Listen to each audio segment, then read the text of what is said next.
መምርሒ ስድራቤት ኢትዮጵያ ምስ ዓለም ለኸ ዩኬ ብምትሕባር ፕሮጀክት ዝተዋደደ ክንክን ጥዕና ደቂ ኣንስትዮ ዕላው ገይሩ እቲ ፕሮጀክት ን5 ዓመት ክጸንሕ ትልሚ ዝተተሓዘሉ ከም ዝኾነን ኣብ ግልጋሎት ምኽሪ ክንክን ጥዕና ኣዴታትን ከም ዝሰርሕ ተገሊጹ ኣካየዲ ስራሕ ፕሮጀክት ውሽጡ ኣይተ ያሱ ኣመንቴ እቲ ፕሮጀክት ደቂ አንስትዮ ንጉዳኣት አካልን ዓቕመ ደካማን ተጠቃሚ ዝገብር ኢሎም በእናቶችና ህጻናት ጤና እንክብካቤ ነው እቲ ፕሮጀክት ኣብ ክንክን ኣዴታትን ህፃናትን ትኹረት ዝገበረ እዩ ብፍላይ ድማ ኣብ ምትላም ስድራ ትኹረት ዝገብር እዩ ብተወሳኺ እውን ኣብ መናእሰይ ዓቕመ ደካማታትን ኣካለ ጉድኣትን ተጠቃሚ ዝገብር እዩ ሰዎችን እነዚህም ሴቶችን ለመርዳት የተነደፈ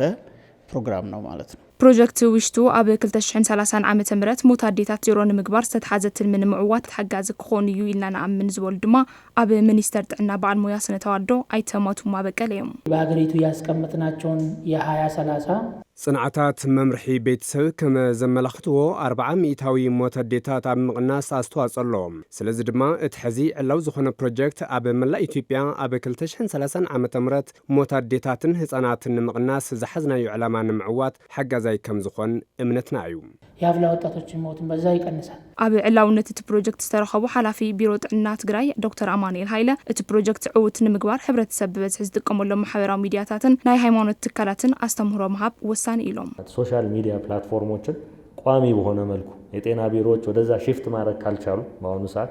ንተግባራዊነትን ዕውትነትን እዚ ፕሮጀክት መንእሰይ ዝጥቀመሉ መተግበርታት ማሕበራዊ ሚድያ ማለት እውን ቲክቶክ ዩቲዩብ ብምጥቃም ተወሳኺ እውን ብሃይማኖት ትካላት ኣቢልና ክንሰርሕ ይግባእ ንተግባራዊነትን ዕውትነትን እዚ ፕሮጀክት መንእሰይ ዝጥቀመሉ መተግበርታት ማሕበራዊ ሚድያ ማለት እውን ቲክቶክ ዩቲዩብ ብምጥቃም ብተወሳኺ እውን ብሃይማኖት ትካላት ኣቢልና ክንሰርሕ ይግባእ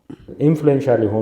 የሆኑ ተቋሞችን ተጠቅመን መስራት መቻል አለብን ማለት ኣብቲ መድረኽ ዝተሳተፉ ኣብ መምርሒ ስድራቤት ኣተሓባሩ ውሽ ፕሮጀክት ሲስተር ጽጌ ሃይለ ማርያምን ኣብ ቢሮ ጥዕና መተሓበሪ ኣዴታትን ህፃናትን ኣይተገብረ ሐዋርያ ገብረ ክርስቶስን እቲ ዕላው ዝኾነ ፕሮጀክት ሞት ኣዴታትን ህፃናትን ንምቕናስ ዝለዓለ ግደ ከም ዘለዎ ገሊጾም ምስ ሞት ኣዴታት ምስ ሞት ህፃናት ምስ መናእሰይ HIV ተገላጽነት ምስ ተፈላለዩ ዝነበሩና ናይ ተዋልዶ ጥዕና ስራሕቲ ዕንወት ዓብይ ዕንወት በፂሕና እዩ ዝተፈላለዩ ጽንዓታት ዳርጋ ላብ 20 ዓመት ንድሕሪት ዝተመለስናሉ ምዃና እዩ ዘርአና እዚ ፕሮጀክት እዚ በተለይ ኣብ ተዋልዶ ጥዕና ግልጋሎት ዝስርሑ ስራሕቲ ናይ ባዕሉ ዝኾነ ኣስተዋጽኦ ክህልዎ እዩ ኢልና ኢና ንኣምን ቅድሚ ዝተወሰነ ዋርሕ ናይ USAID ሰፖርት ገበርን መዳር አካላት ወይ ከዓነ ፌዝ ኣውት ኦፍ ትግራይ ነይረን ኣቋሪፀን እየን ስራሕ ስለዚ እዚ ከዓነ ናይ ኢኬ መንግስቲ ምስ ቤተሰብ መምርያ ናይ ኢትዮጵያ ወይ ከዓነ ትግራይ እውን ተሓሳብ ተገይሩ እዩ ትግራይ ተዘጋጅ ዘሎ ናይ ስራሕቲ ምፍላጥ ኣክቲቪቲ ስለዚ ናብ ሞት ኣዴታት ወይ ከዓነ ኣብ ሞት ሕንጠታት